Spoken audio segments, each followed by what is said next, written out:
నాయుడు గారు, సింహాచలం దేవస్థానానికి సంబంధించి చందనోత్సవం ఏర్పాట్లు ముమ్మరంగా జరుగుతున్నాయి. ఇంకా 2 రోజులే టైం ఉంది చందనోత్సవానికి.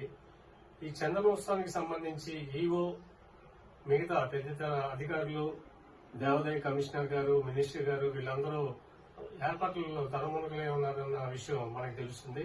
ఆ ఏర్పాట్లు ఎలా జరుగుతున్నాయి, ఏంటి, గ్రౌండ్ నుంచి మన రిపోర్టర్స్ ఏమైనా మీకు సమాచారం అందించారా, అది ఒకసారి తెలియజేయండి. చిన్నారావు, సింహాచలం దేవస్థానంలో జరగబోతున్న చంద్రోత్సవాల సందర్భంగా ఏర్పాట్లు ఏ విధంగా జరుగుతున్నాయి? Good morning sir. నా పేరు చిన్నారావు, నిఘా 9, విశాఖపట్నం. శ్రీ ఉత్తరాంధ్ర ఆరాధ్య దైవమైన ఎలవేల్పుగా కొలిచే శ్రీ వరహ లక్ష్మీనారాయణ స్వామి చందనోత్సవం, ఈ నెల జరిగే చందనోత్సవానికి అతి భారీగా ఏర్పాట్లు చేస్తున్నారు. సింహాచలం కొండపైకి నిన్న ఈవో గారు, దేవాదాయ కమిషనర్ గారు అందరూ కలిసి అనేక మంది అధికారులతో సమీక్షించారు.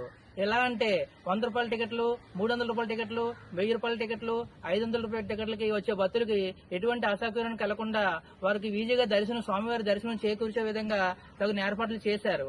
ఇంకా భక్తులు ఫ్రీ దర్శనానికి వచ్చే భక్తులకి ఎటువంటి అసౌకర్యం లేకుండా వారికి అనేక ఏర్పాట్లు చేశారు. కెమెరామెన్ సురేష్ తో చిన్నారావు, నిఘా 9, విశాఖపట్నం. నమస్తే ఆంధ్రప్రదేశ్. నేను కె వైభవి, నిఘా 9 రిపోర్టర్, విశాఖపట్నం. దక్షిణ భారతదేశంలో చారిత్రాత్మకమైన వైష్ణవ పుణ్యక్షేత్రాలలో ఒకటి మన సింహాచలం. ఇది తూర్పు కనుమలలో పర్వతం పైన ఉన్న ప్రముఖ హిందూ పుణ్యక్షేత్రం. 1268 ఏడీలో ఈ ఆలయం ప్రతిష్ఠించబడింది. సంవత్సరానికి 12 గంటలు మాత్రమే ఈ దేవుని యొక్క నిజరూప దర్శనం మన భక్తులకు లభిస్తుంది.